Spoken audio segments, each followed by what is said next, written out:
Gênesis. Dado todos os recados. Amém?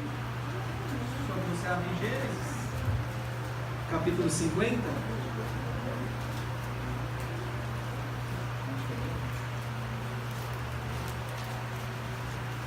Nós vamos fazer a propaganda de ontem, né, irmãos?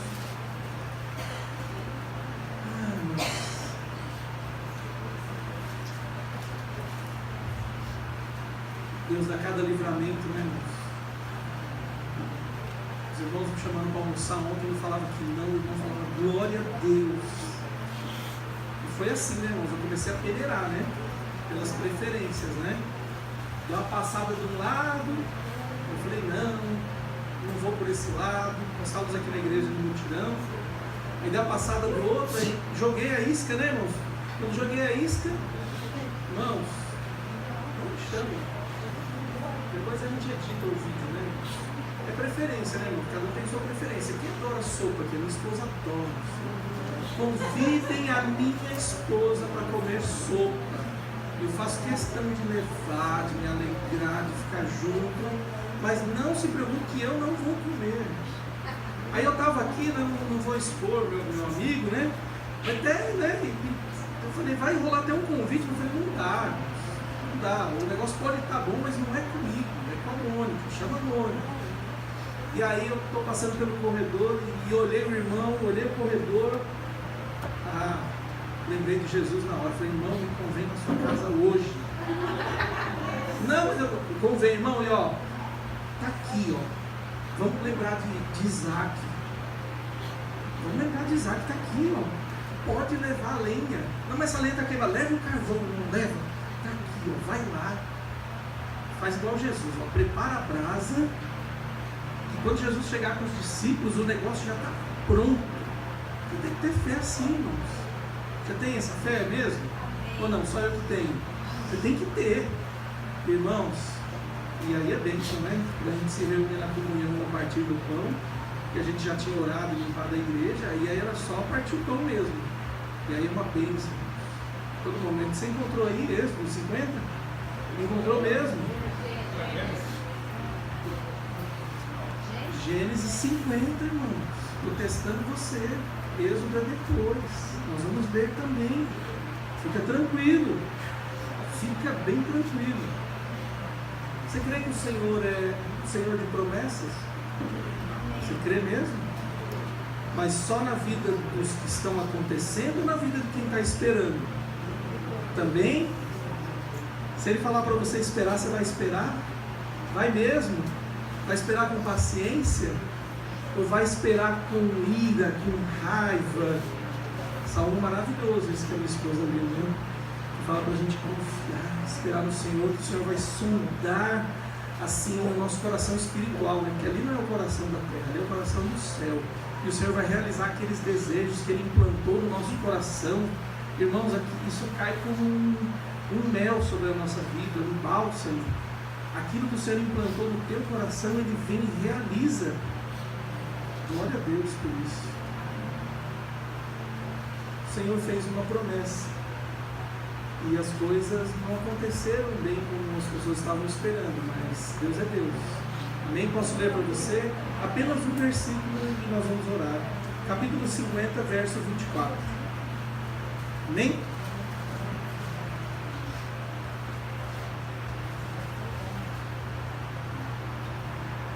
Disse José a seus irmãos: eu morro, porém Deus certamente vos visitará e vos fará subir desta terra para a terra que jurou dar a Abraão, Isaque e Jacó. Feche a sua Bíblia, deixe marcado ali, feche seus olhos, abra o seu coração e o seu ouvido. Senhor, aqui estamos, Senhor, para fazer do teu nome grande.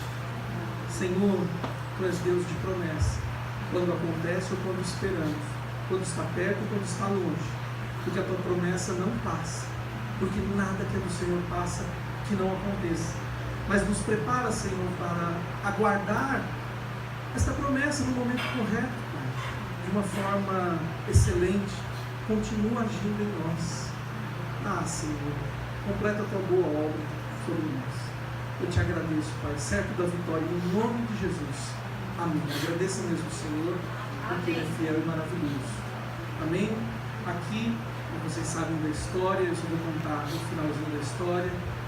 Chega o dia da morte de José. Maravilha, né, irmãos? O Senhor se alegra na morte do salvo. O Senhor se alegra daquele que parte com o Senhor. Mas naquela hora da morte, naquela hora do leito, José fala para as pessoas que estavam ali: olha, eu estou partindo, mas Deus vai visitar vocês. Você sabe por que você está aqui hoje? Porque essa promessa se cumpriu na vida dos que vieram antes de você, daqueles que os avós já eram do Senhor, os pais, e agora você, e agora os nossos filhos. A visitação do Senhor é para o nosso tempo, é para o tempo de já, agora, esta visitação. Então pode parecer que não está acontecendo nada, pode parecer que está tudo fechado, pode parecer que Deus já fez a boa obra, que não tem mais nada, mas tem muito ainda do Senhor. E José diz assim para a sua casa, fala assim: olha, a minha parte está feita, mas a parte do Senhor ainda não acabou. Havia uma promessa, só para você lembrar, não precisa voltar lá, que está em Gênesis 12, que o Senhor chama um camarada chamado Abrão, com uma esposa e sem filhos. E o Senhor faz uma promessa para ele muito legal, porque Deus vai além dos teus olhos, dos teus sentimentos. Deus diz para aquele homem assim, que ele ia ser próspero, certo? Que ele ia para uma terra a qual manaria leite e mel, e que ele não conhecia aquela terra, e que a descendência dele seria como as estrelas do céu. Você já contou as estrelas do céu? Você tem ideia de milhões, bilhões e trilhões de estrelas no céu? E você sabe que não tem só a nossa constelação, que tem as outras. E Deus estava falando para aquele homem de tudo, só que aquele homem não tinha nada aos olhos humanos, mas ele tinha a promessa. Você precisa ter a promessa. Eu preciso ter a promessa. É essa promessa que vai nos fazer fortes no dia mau. No dia mau, a promessa vai nos sustentar. No dia mau, a promessa vai clamar por nós, porque o Senhor é maravilhoso. Não despreze a promessa, não jogue a promessa fora. Porque se você abandonar a promessa, ela não vai deixar de se cumprir. Pode ser que ela não se cumpra na sua vida porque você não quis, porque eu não quis. Mas ela vai acontecer. O Senhor é maravilhoso. Agora já tinham passado 3 gerações, e agora os filhos de Israel estão lá no Egito, e agora já Israel já morreu, né, Jacó, e agora José morre, mas a promessa não morre. Como o Senhor é maravilhoso. Eu quero que o Senhor te visite todos os dias da tua vida. Eu quero que o Senhor te dê sonhos, revelações, visões, dons, línguas, interpretações, cura, maravilhas. Tudo aquilo que o Senhor tem para você é a minha alegria. Eu quero que o Senhor se revele para você. Eu quero que o Senhor fale para você, como o Senhor fala comigo, como se revela comigo. Talvez de uma maneira diferente, mas o Senhor fala, Ele vai falar com você. É a coisa mais deliciosa que existe. São as suas certezas no Senhor, de você saber que é o Senhor. Ainda que use de vez em quando a mula, ainda que use de vez em quando a gente, mas você não precisa se preocupar com nós. Você não precisa se preocupar com a mula. Você tem que se preocupar com o Senhor que está falando. Amém? Você ouve. Você prestou atenção que a minha esposa falou que a irmã chegou e falou algo para ela, e a minha esposa tem um jeito assim de olhar, mas a minha esposa olhou para a irmã, mas ouviu o que Deus falou. Então hoje você olha para mim, mas ouve o que Deus está falando, e aí você vai saber que o Senhor falou para você. E vai deixando eu para depois. E você vai orando por mim, Deus vai fazendo a obra, e um dia eu me despeço de você. Um dia eu digo assim: olha, eu estou indo para o Senhor, e agora é com você. Você continua, e um dia você se despede do outro e diz assim: olha, até que o Senhor venha, nós vamos continuar até o fechar de todas essas coisas. A promessa é muito importante. Agora aquele povo está lá, naquele lugar, e aí o que acontece, irmãos? Quando o povo, 70 pessoas descem para o Egito, porque na terra de Canaã havia F-O-M-E. A minha filha chega e diz assim, pai, às vezes ela fala, FOME. A filha repreende essa lombriga, em nome de Jesus, filha, para com isso. Os adolescentes, né, os pais, né, é uma bênção, irmãos, é o dia inteiro, né, dá glória a Deus, irmãos, dá glória a Deus. Estava olhando o Kelvin aqui e estava lembrando, em 2007 ele tinha 5 anos, irmãos, nós entramos no Fusca, eu, meu cunhado, Carol, Denis e Kelvin, no Fusca, e tinha espaço, irmãos, como Deus prosperou a nossa vida, irmãos, como a coisa ficou próspera, porque Deus é bom. Você está entendendo a prosperidade? O menino tem 1,90 m, tem alguma coisa, não é uma glória a Deus, irmãos? É uma bênção mesmo? Ele tem que aplaudir de pé? Tem ou não tem, irmãos? Tem? Uma bênção. Ele estava no colinho, com 5 aninhos ali, e aí subimos lá na Pastor Olívia, não podia fazer barulho, porque a Pastor Olívia, o seu Edson estava lá, e aí pede uma pizza. Eu falei, meu Deus, pedi pizza na casa da sogra, a sogra vai brigar, eu não conhecia ela ainda, só sabia da fama, né? A mamãe nervosa, meu pai nervoso. Deixa eu ver, quando eu vi a foto do seu Edson, eu falei, meu Deus, além de nervoso, é um gigante, ele vai pegar nós aqui dentro, pede a pizza, pede a coca, fica quieto. E aquela brincadeira gostosa, irmãos, é tão gostoso guardar a promessa. Foi um culto na casa da Keila. Nós fomos assistir o culto lá. Cadê a Keila? Lá, Keila, lá na casa de Keila.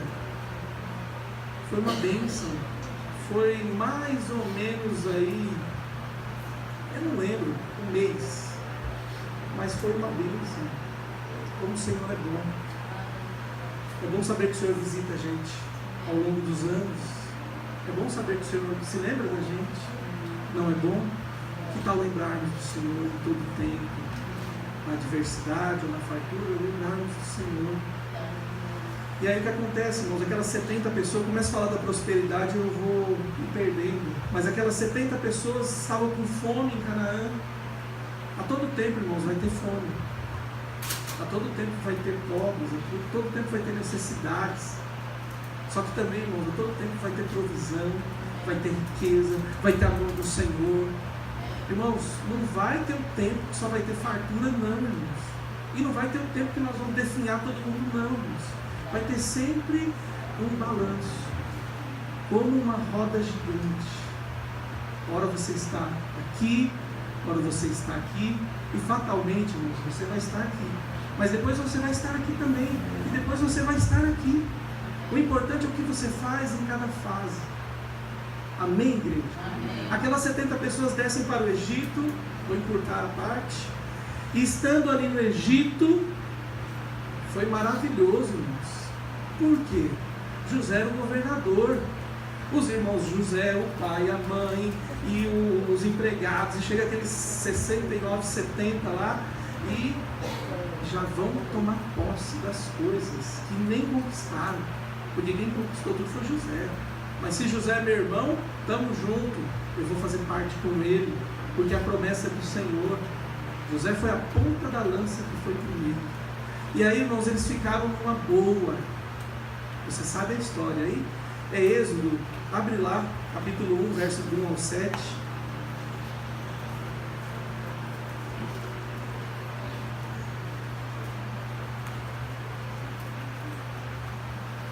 Eu vou ler só o verso 7. Que diz assim: mas os filhos de Israel foram fecundos e aumentaram muito e se multiplicaram e grandemente se fortaleceram, de maneira que a terra se encheu deles. Irmãos, são 400 anos naquela terra. Olha que maravilha. Deus não deu tempo de ter filhos, netos, bisnetos. Deus não deu tempo de alargar as tendas. Deus não deu tempo de ficar lá tranquilo e favorável. Deus não deu, irmãos. Deus não deu? No Egito? Estava bom lá, irmãos? Estava. Não pode reclamar, não. Porque se estivesse ruim, tinha ido embora. Como foi embora de Canaã.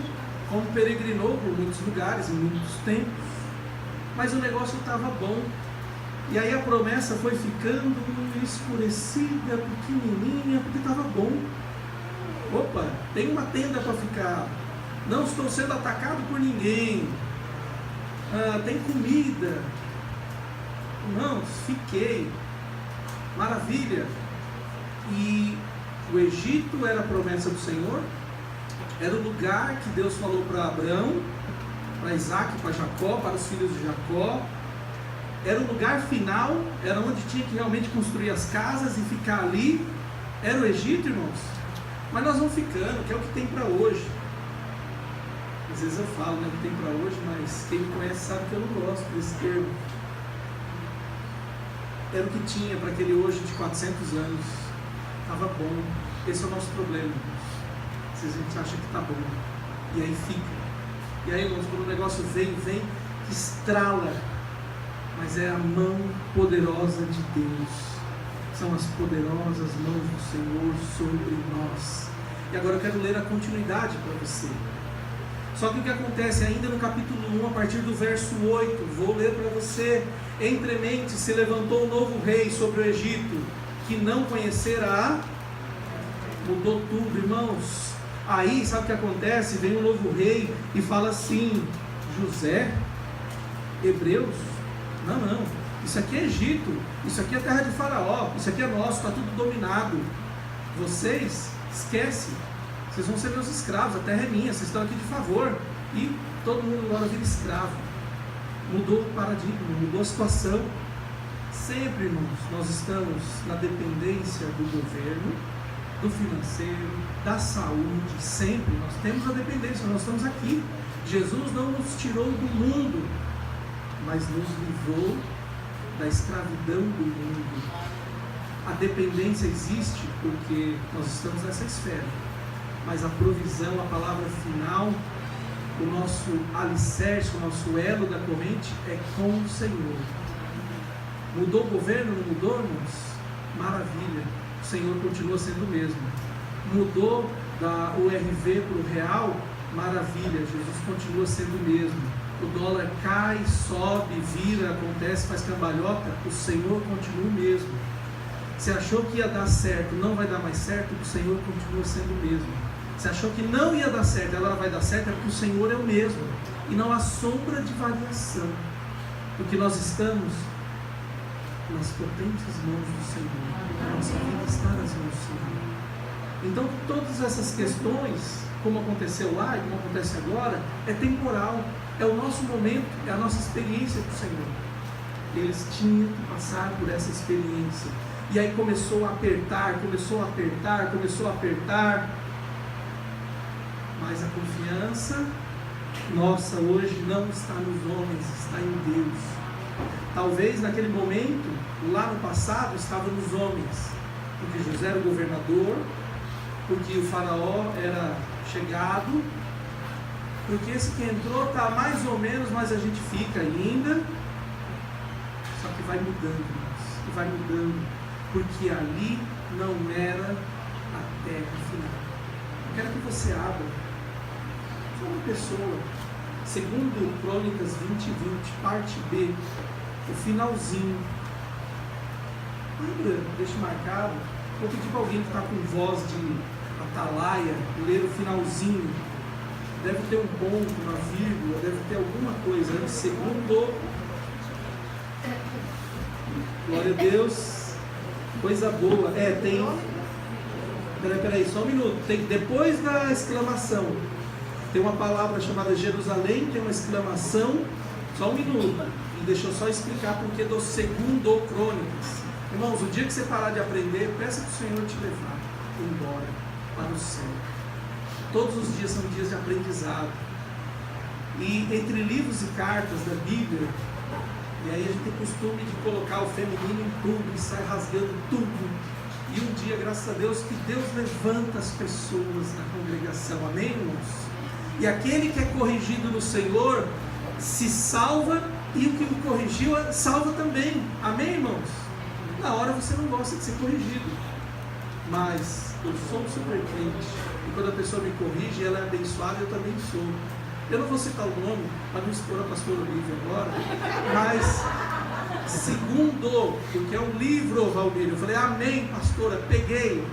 Nunca mais eu falei segunda Crônicas, amém, porque segundo é um livro, é masculino, amém, pastor? ela foi salva e eu fui salvo.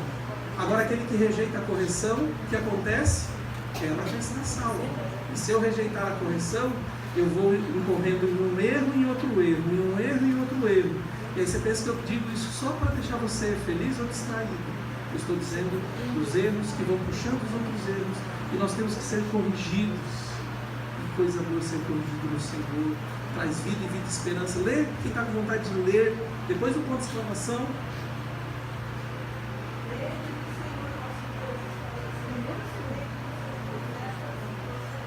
Eu quero prosperar. Eu ainda acredito que o Senhor usa os profetas sobre a terra. Eu ainda acredito que há uma palavra, eu ainda acredito que há um significado, eu ainda acredito que essa promessa está sobre nós. E eu quero prosperar porque eu criei nos profetas do Senhor.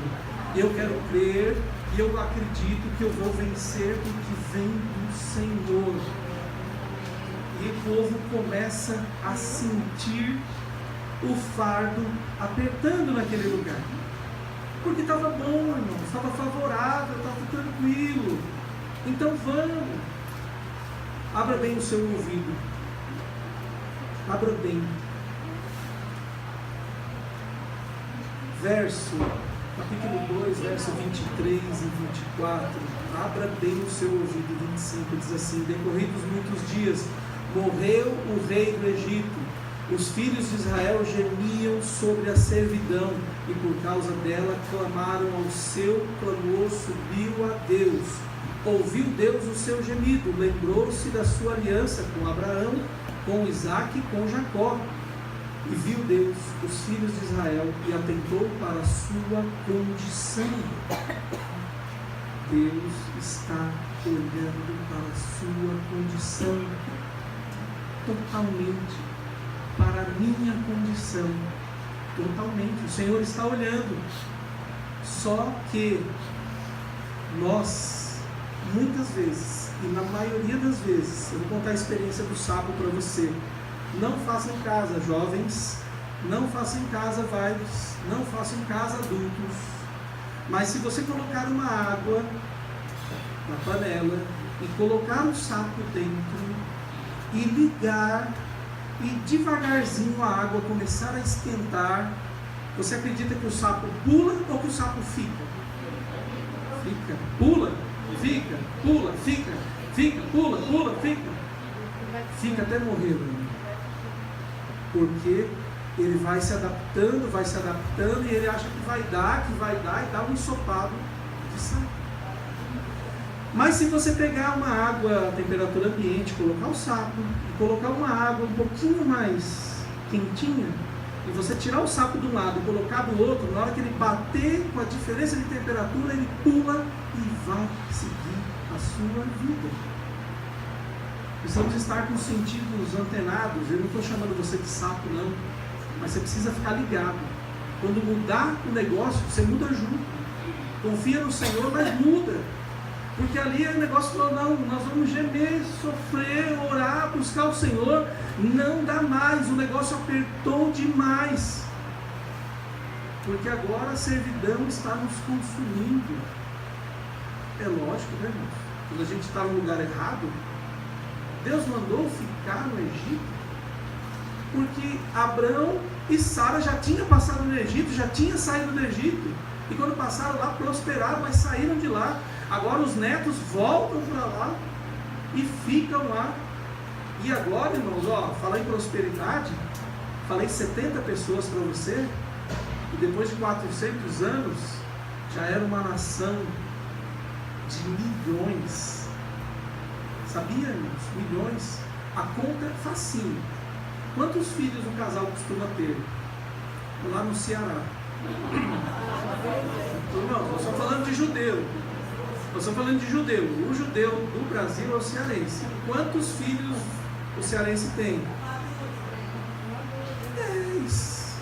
Bom, vou quebrar no meio. 5, né? Como tem o pessoal do Rio Grande do Norte aqui, mais o pessoal da Paraíba, mais os italianos, os portugueses, aí misturou, vai dar 5. 600 mil homens casados, 600 mil mulheres, 1.200.000. Mais uns 5 filhos, aí 3 filhos, já dá mais 2, não dá 4 milhões de pessoas. abaixo de 14 anos nem contava, não era gente não, viu, irmãos? Mas dava ali uns 5 milhões de pessoas. Estava bom, né, irmãos? Há 400 anos, não estava uma bênção? Prosperou, não prosperou? Prosperou na terra errada. Armou as tendas e ficou por muito tempo na terra errada, estava no lugar errado. Deixou de ouvir o Senhor, e aí começa o problema. Você fala, mas não foi para lá que foi a porta da salvação, não foi o Egito? Claro que foi, irmãos, a porta da salvação foi o Egito. E Jacó mandou eles irem para o Egito, sabe por quê? Os irmãos de José estavam igual bobo, um olhando para o outro. Jacó chega lá, depois você lê com calma, Jacó chega lá e fala assim, vocês vão ficar um olhando para a cara do outro? Já ouvi dizer que no Egito tem comida, lá nos pagões tem comida, e nós que somos servos do Senhor não temos. Vai lá comprar deles, desce lá no Egito. Jacó mandou ir lá comprar, depois eles foram com um acordo morar lá. Mas em que momento eles consultaram Deus e disse, Deus, essa aqui é a terra que emana leite e mel? Porque quando chegou lá, o povo do Egito se dobrou ao Senhor, largou o paganismo e tudo foi transformado? Não.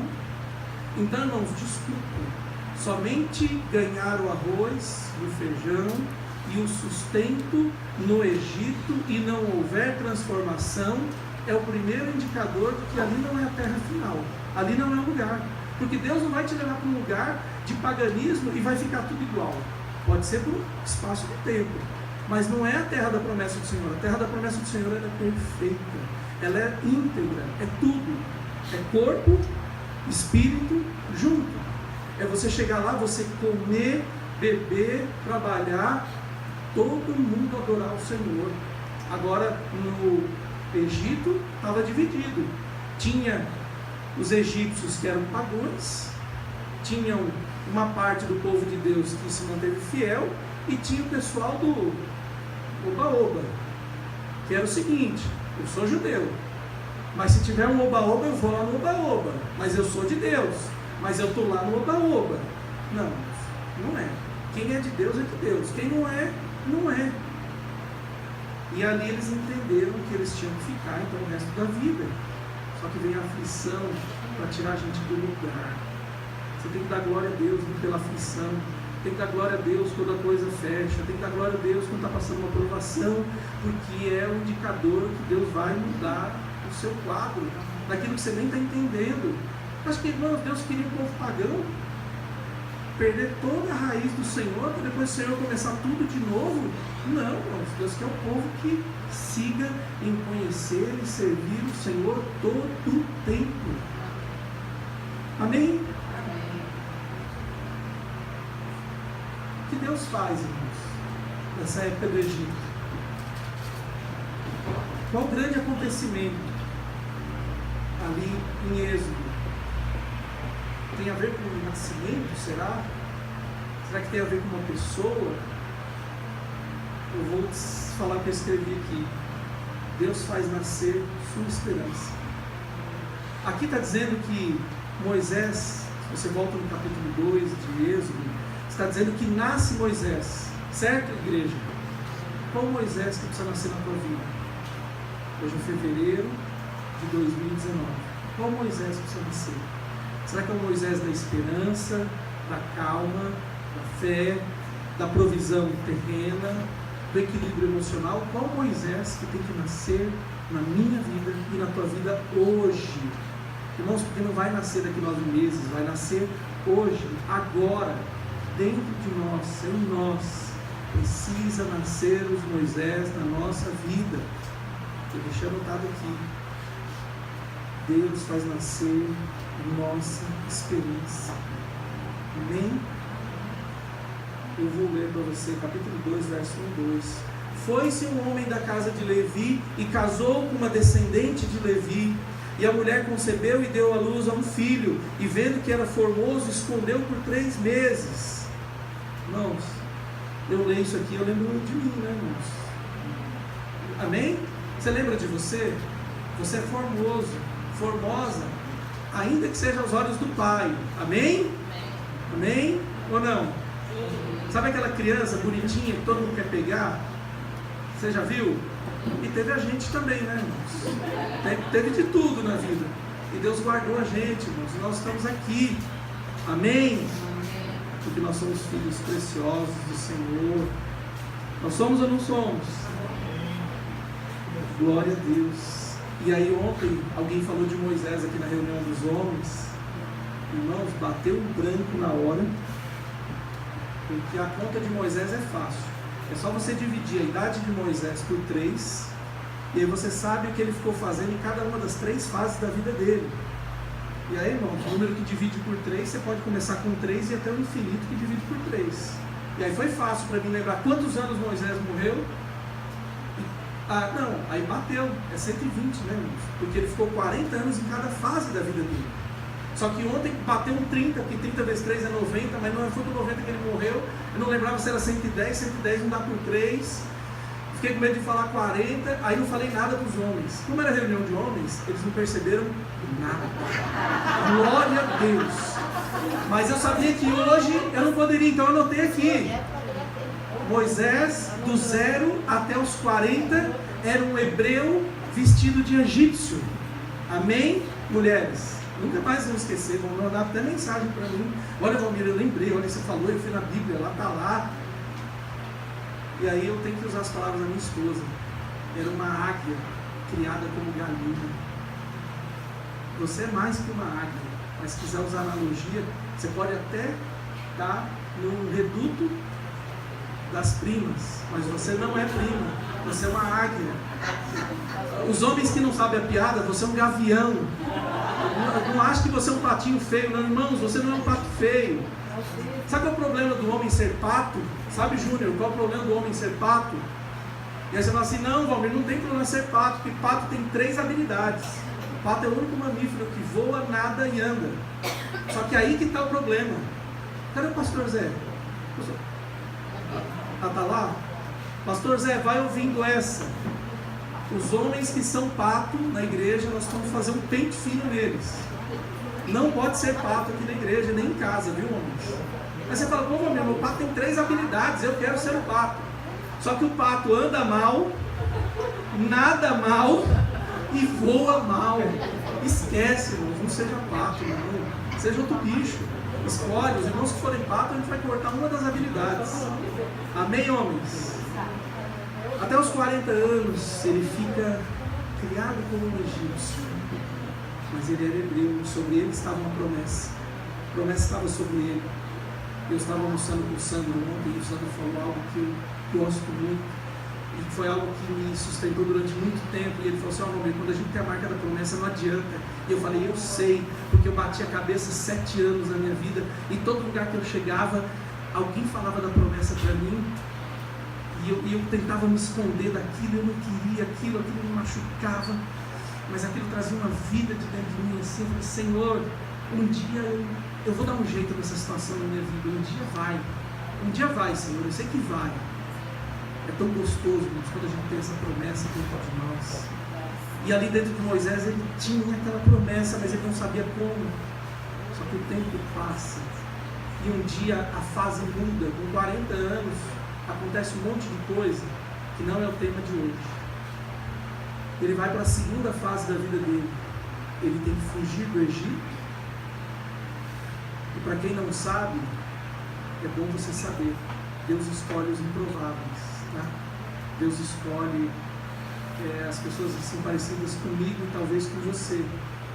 Moisés matou um homem, tá? Sobre Moisés estava o sangue de um assassinato. E aquilo foi uma marca para a vida inteira na vida dele. E quantas marcas más nós temos? Mas nenhuma é maior do que a marca da promessa, do que a marca do Senhor.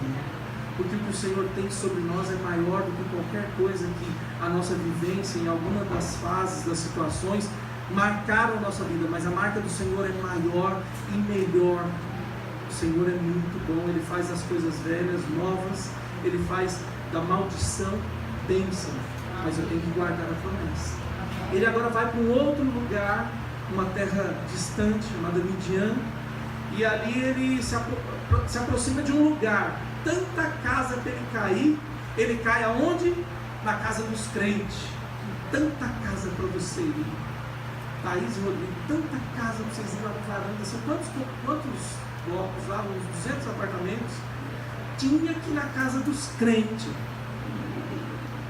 Eu louvo a Deus que um dia eu cheguei na casa dos crentes também. Um dia o cara falou assim para mim: mas você quer casar, né? Eu era um molequinho, né? Eu falei: quero. Eu falei: mas você quer ir na igreja? O padre não pode casar. Eu falei: e agora? O cara olhou para mim e falou: você tem que ir na casa dos crentes, porque lá na igreja dos crentes, lá o pastor casa. Eu falei: mas eu não conheço ninguém que é da casa dos crentes, eu não conheço ninguém desse povo aí. E um dia eu fui conhecer a casa dos crentes. Irmãos, nunca mais eu quero sair da casa dos crentes. Eu quero que a minha casa seja uma casa assim. Eu gosto de ir na tua casa, porque a tua casa é assim. Eu quero que as nossas casas, eu desejo o Senhor. Eu quero habitar na nossa casa dia e noite, em todos os momentos. E ali ele cai naquela casa, e dali ficou fácil, né? Já caiu lá, o sacerdote já pregou para ele, já falou assim: você é diferente. Minhas filhas falaram que você é egípcio, mas você não é, não. Realmente eu não sou. Eu falei: não, fica tranquilo, eu sou sacerdote, fica tranquilo, vem pra cá, já casa com uma filha minha, e já fica cuidando das coisas aí, toma de conta, fica fazendo um estágio aqui, eu vou ser o seu coaching pastoral, eu vou desenvolver você na fé. Irmãos, e ele caiu no lugar certo.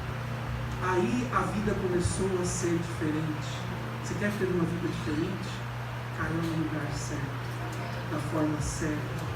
E aquele povo estava clamando, aquele povo estava chorando, gemendo, e Moisés estava como? Andando. Eu não sei fazer o passinho andando sobre a chuva que o Deus fez, depois ele faz aqui dançando na chuva. Moisés agora está tranquilo, irmãos, está uma bênção. Estágio pastoral, 40 anos de estágio pastoral. Com 80 anos, Deus diz assim para ele: volta, volta que eu tenho um negócio com você lá. Como é bom voltar e saber que o Senhor tem as coisas para nós. Tem alguma utilidade ainda essa nossa miserável vida. E aí ele volta para aquele lugar, e o faraó tinha morrido. Ele não era mais um homem passivo de pena de morte, tinha se inspirado a lei sobre ele. E ele volta para aquele lugar com uma missão muito simples: tirar aqueles 4, 5 milhões de pessoas daquele lugar e levar para a terra que emana leite e mel. É muito simples. Você é o Moisés de uma situação, eu sou o Moisés da outra situação, e nós vamos ora estarmos juntos na mesma coisa e ora não, mas a promessa que está sobre você, não jogue a promessa fora, não deixe ela ir embora. Viva essa maravilha que o Senhor tem, que o Senhor é muito bom. Moisés no começo não quer. Irmãos, quem que quer, irmãos? É sofrimento sobre sofrimento. Se nós estivermos alicerçados no Senhor, nós não vamos aguentar. Nós vamos ter crises existenciais, entrar em parafuso, voltar e achar defeito em um monte de coisa. Só que se nós tivermos o Senhor, vai vir uma proteção muito louca sobre a nossa vida. O Senhor vai mudar a nossa sorte, nós vamos começar a ter esperança, nós vamos começar a ouvir coisas que vêm do céu, nós vamos começar a ver coisas que vêm do céu, as coisas dessa terra já vão começar a ter um outro sentido, um outro valor, um outro peso, e o céu vai começar a ficar mais forte sobre a nossa vida, e nós vamos conseguir suportar, porque o céu é muito maior do que esta terra. As aflições que passamos agora não tem nenhuma pequena parte da alegria que está reservada para nós lá na glória. É uma promessa que nós nunca devemos perder de vista. Se nós lembrarmos dela quando acordarmos, o nosso dia vai ser diferente. E agora Moisés volta, e eu quero ler algumas partes de Êxodo 12, antes de nós irmos embora com a nossa promessa. Cada um vai pôr a sua promessa debaixo do braço, dentro do coração, dentro da cabeça, dentro dos olhos, no lugar que você quiser colocar. Guarde bem a sua promessa para usá-la no momento certo. Mas é liberdade. O título desta noite, escrito aqui na minha agenda: liberdade. Domingo 24 de fevereiro de 2019. Porque foi para a liberdade que Cristo nos chamou. Aqui nasceu Moisés, na nossa era nasceu Jesus Cristo. E na sua vida vai nascer a providência do Senhor. Amém? Se você crer, vai nascer. Êxodo capítulo 12 fala da instituição, da colocação de algo a qual o Senhor deixou ainda naqueles dias, ainda no meio da aflição, ainda no meio da dor, ainda no meio da tribulação, ainda no meio do vulco-vulco. O Senhor falou assim: eu quero ensinar vocês mais um pouco, porque senão vocês vão sair daqui e vocês não vão ter isso guardado dentro de vocês. Eu preciso ensinar vocês. E eu anotei assim: a Páscoa, um sacrifício e uma aliança. É bom ter aliança com o Senhor, irmãos? É muito bom. Eu tenho uma aliança com vocês. Eu sei que vocês têm uma aliança comigo. Aí de vez em quando eu dou o cano no Toninho, mas eu tenho uma aliança com ele. De vez em quando o Toninho dá o cano em mim. Certo, Toninho? Mas nós temos uma aliança. E com o Senhor não dá cano em ninguém. O Senhor não falha. O Senhor não deixa para amanhã. O Senhor vem hoje. O Senhor vem agora. O Senhor é providência sobre as nossas vidas. O Senhor colocou a Páscoa como uma aliança que o povo carregaria todos os tempos, em todos os lugares, todas as formas. Nós aqui comemoramos a Páscoa uma vez por ano, mas também comemoramos a ceia uma vez por mês. É o costume que nós temos. Aí você fala: Valmir, mas onde está na Bíblia que tem que ceiar uma vez por mês? Não tem. E onde está na Bíblia que tem que ceiar uma vez por ano? Também não tem. Mas está dizendo que é para a gente fazer, dentro do nosso costume. Então a gente faz e lembra da aliança do Senhor. No dia mau, a aliança do Senhor faz toda a diferença. No dia bom, a aliança do Senhor faz toda a diferença. No dia da provisão, a aliança do Senhor faz toda a diferença. No dia da escassez, a aliança do Senhor faz toda a diferença. É a aliança do Senhor que faz diferença sobre a minha vida e a tua vida. Somente isso. Somente a aliança do Senhor. O Senhor deu uma estratégia no verso 11 do capítulo 12. O Senhor diz assim que havia uma maneira de comer aquela ceia. Eu confesso para você que há muito tempo eu tinha lido e ouvido ainda falar sobre isso, mas confesso que me esqueci durante muitos anos. E hoje lendo me alegrei. Tem uma estratégia aí de como eles deveriam comer. É uma palavra que chama prontidão nas forças de segurança. Atenção, prontidão, alerta. Certo, irmãs e irmãos? Como você está fazendo as coisas? Relaxadamente ou com prontidão?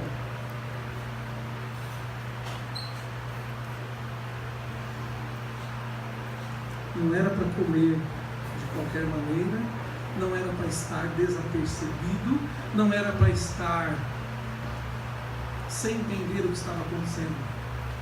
Eu vou ler para você, diz assim: desta maneira comereis, lombos cingidos, sandálias nos pés e cajado na mão, comei-lo-eis à pressa, é a Páscoa do Senhor. Fica atento, deixa a sandália no pé, deixa o lombo cingido com as coisas, fica com o cajado na mão, porque vocês vão comer e vão rapar para o lugar que vocês têm que ir.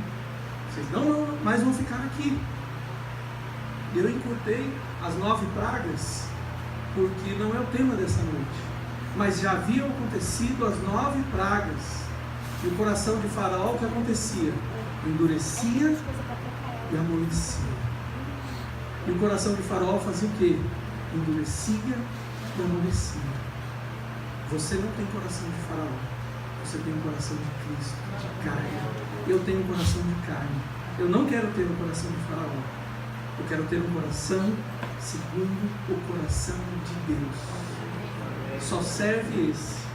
O outro não serve. E aí, irmãos, pode ficar tranquilo. Sofrimento é certeza. Você vai sofrer com um sorriso no rosto, sabendo que é para melhorar, sabendo que é para ganhar. Porque Faraó até então sofreu só para perder. Mas tem uma outra coisa que eu quero ler também.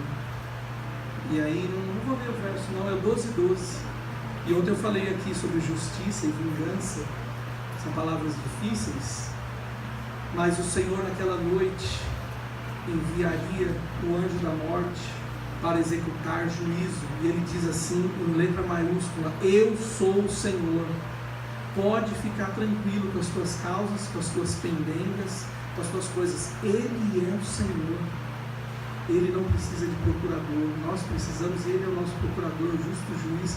Ele que vai lá e toma as nossas causas nas mãos dele e resolve. Ele é maravilhoso. Sabia que ele é maravilhoso? Ele é o justo juiz. Ele executa as coisas.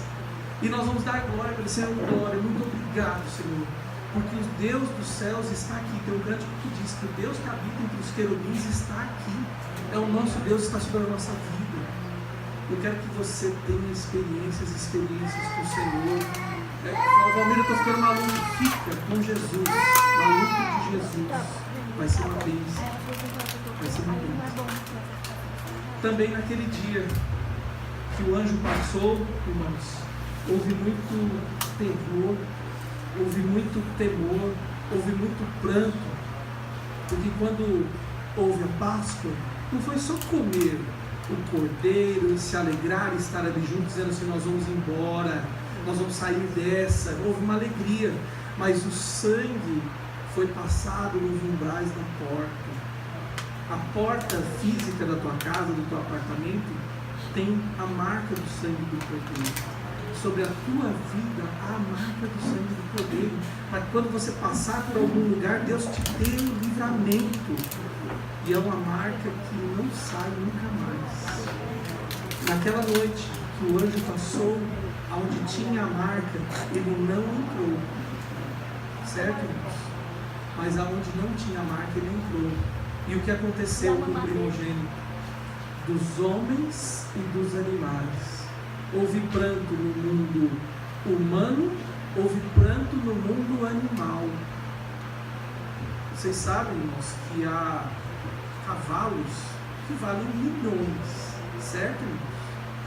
Reprodutores, aquelas raças árabes, aqueles bichos maravilhosos, né? Assim como tem bois também de procriação, né? Tem laboratórios que só cuidam disso. O boi vai lá, deixa o sêmen lá e eles fazem 500 bezerrinhos lá.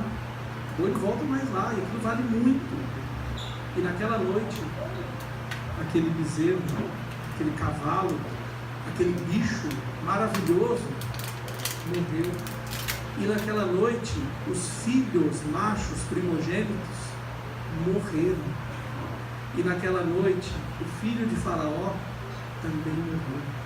É doloroso, irmãos, porque nós não nos alegramos com a execução do juízo e que o ímpio sofre. Esse é um sentimento que não pode estar em nós. Nós temos que ter o sentimento da dor, de sofrer como ele, de se colocar no lugar dele, de ser um bom samaritano, sim. Isso tem que estar dentro de nós, porque senão nós vamos conservar e criar o bicho peludo que a minha esposa falou, querendo vingança. Irmãos, a vingança não é nossa, não é para nós. Põe nas mãos do Senhor e se aquieta e se acalma. Deus vai executar justiça e juízo, e você vai ver as mãos do Senhor, e você vai ser salvo da ira desta época. Aquele dor, sangue e choro. Verso 31 e 32, ainda no capítulo 12. Moisés e o seu irmão vão à presença de Faraó se despedir. Preste atenção que você vai entrar e sair como servo do Senhor, de cabeça erguida. Você não vai sair como ladrão, você não vai sair escondido, você não vai sair envergonhado, você não vai sair de qualquer outra forma, não. Você vai sair como eles saíram. Ouça. Então naquela mesma noite, Faraó chamou a Moisés e a Arão e lhes disse: levantai-vos, saí do meio do meu povo, tanto vós como os filhos de Israel, Ide, servi ao Senhor, a letra maiúscula, como tendes dito. Verso 32, levai também convosco vossas ovelhas e vosso gado, como tendes dito, ide-vos embora. E aí há um segredo. Faraó disse mais alguma coisa para eles. Os homens estão clamando pelo nosso Deus, ainda sem conhecê-lo. Os homens estão clamando por Jesus, sem nem saber da obra do Senhor. Irmãos, para nós aqui é muito fácil. Nós nascemos, não importa se na igreja romana, se não importa se na igreja protestante, não importa onde, mas nós ouvimos falar do Cristo, nós ouvimos falar da ressurreição, nós ouvimos falar da Virgem Maria, nós ouvimos falar do carpinteiro, e para nós é muito automático. Só que isso é para nós. Para a outra metade do mundo não é assim, mas eles estão clamando e Deus está se fazendo presente. Deus está se fazendo presente. Faraó, quando viu aquele show de horrores, falou assim: vão lá adorar o Deus de vocês, o Senhor, pode ir, porque as minhas divindades já não dão mais, o que eu faço aqui não resolve mais, não aguento mais, pode ir. Só que antes de ir, vocês vão ter que fazer alguma coisa por mim. Eu não vou buscar esse Deus Todo-Poderoso, não vou, mas vocês vão clamar a bênção dele sobre mim. Antes de vocês irem, vocês me abençoam. Você tem um chamado de Deus para abençoar todos. Você vai abençoar e vai dizer: Senhor, que essa pessoa melhore a sua conduta de vida, melhore a sua honestidade, o seu caráter, abençoa ela para que ela mude, ainda que você veja tudo errado na vida dela. Você não vai abençoar o que ela está fazendo de errado, você vai pedir que Deus se achegue a ela e ela mude. Você não vai amaldiçoar ninguém, você não vai lançar palavras de maldição, você não vai lançar palavras para derrubar. Você é notificador no Senhor. Este é o desejo do Senhor. E pode ir adorar. Pode ir. Irmãos, eles foram ou não foram? E você? Vai ou não vai? Escolhe de pé.